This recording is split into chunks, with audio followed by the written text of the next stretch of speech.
Well, as you can see, I've already assembled one of these scooters today.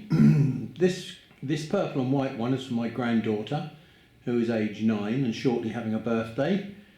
And this particular one here is for my grandson. It's a black version and he's coming up for his 7th birthday. Now there's already a video posted for that particular scooter and the problems that I had during assembly. So now we'll go back and we'll take a quick look at this one. There's nothing on the box or any of the paperwork here which indicates that this product may come from China. It's delivered from Germany and there's all sorts of German writing on it, and there's no hint anywhere that the country of origin is the PRC, the People's Republic of China. However, despite the country of origin, many people on Amazon rated this product very highly, and I have to say that despite the problems on that particular little animal there, it's excellent quality and it's definitely worthy of 5 stars.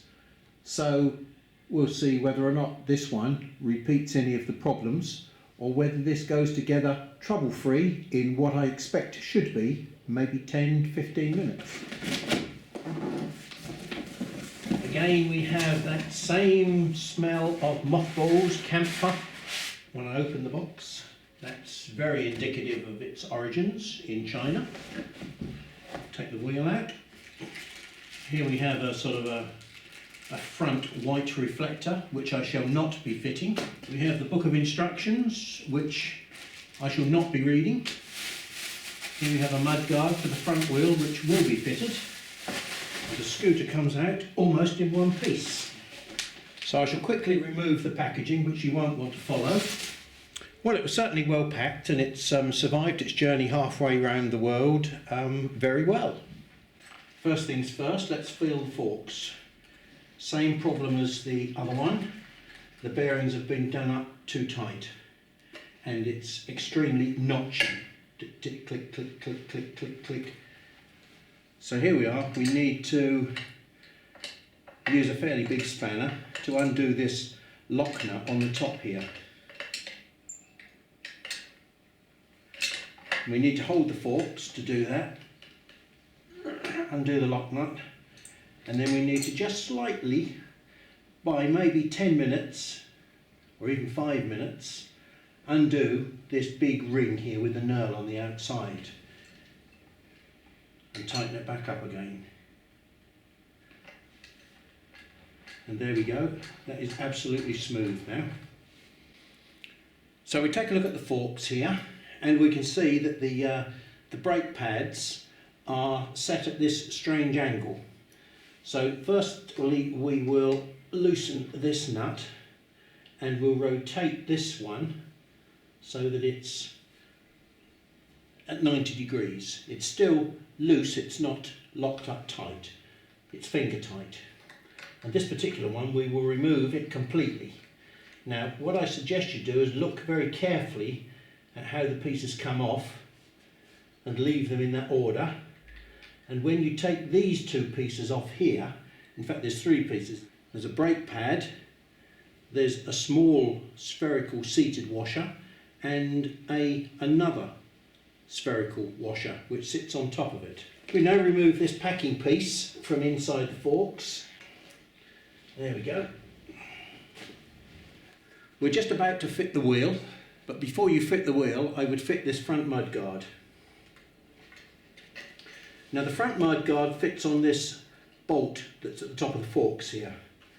So we put the big bit backwards and the little bit forwards and we wind on this nylock nut. Now the nylock nut will wind on a few threads and then it will stop because the nylon inside makes it very difficult to rotate it. So what we can then do is to put a spanner on the nut. There's a Phillips number 3 which goes in the back there, and then we can screw this on. I'm sorry I might look a bit cack-handed, but I wouldn't normally do it with this hand. I'm only doing this for the video. Now before you tighten the mudguard up, there is a slot in this mudguard fixing. Push the slot up, push the mudguard up as high as it will go, right? And then finally tighten it up. At this point, if you really needed it, you should have fitted the front reflector on here before you put the nut on. But I'm not fitting mine, so let's not worry about it. So now we're going to fit the wheel. Now the wheel has got a nut on it. It's got a washer with a tag on it and an ordinary plain washer. So we take them off of both sides, washer, tab washer and ordinary washer. And then bearing in mind the problem we had with the over tightening on this bearing assembly here, I'm going to just see what this feels like on the wheel. Oh my goodness me. That is so tight, it feels as though there's sand in there. Right. If we spin the wheel, you can see how quickly the wheel stops. Bear in mind that's supposed to be a ball bearing system in there which should run forever. It means that again these bearings are done up too tight, and that will cause premature wear to the bearing systems in the wheel. So what we've got to do is to find a special spanner. Now this is a very narrow spanner. This is about quarter width is what it is. I don't know what the width of that is, but that's a perfect fit to go just behind this lock nut here. So on this wheel there are two parts to this. To adjust the bearing, what we need to do, we need to undo this nut that's on the outside here. This is a lock nut, but to undo that we have to hold this bearing retainer, which is the inner part, and there's a special very thin spanner which you'll need to get into that slot there. A standard spanner won't do it. So this narrow spanner you'll either have to go and buy one from your local bike shop, or take your wheel into a bike shop and they will readjust this for you.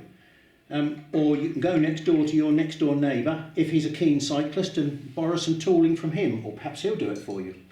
But somewhere along the way I wouldn't advise you to fit this wheel until you've sorted the bearing out, because it could lead to premature failure of the bearing. So we're now going to unlock the lock nut that's on the front. We've got to really lean on that to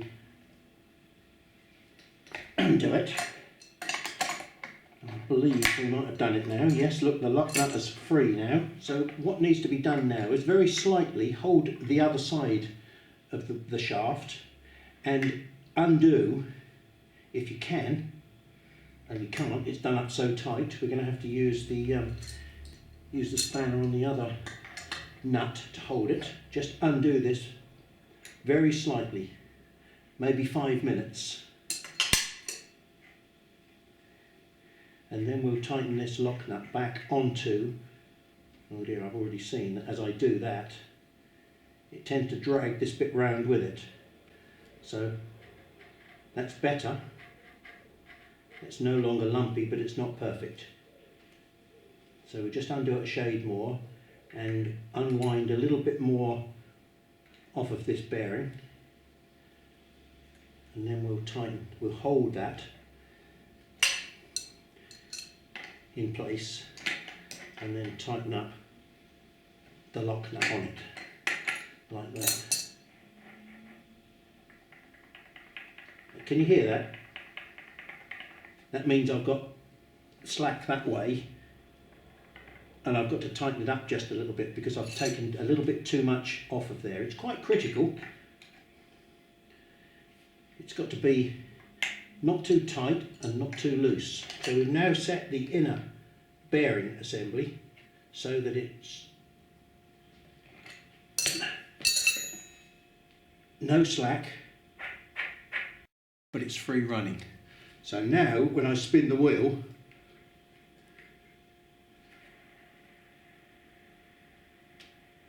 it's running freely. Can you see that?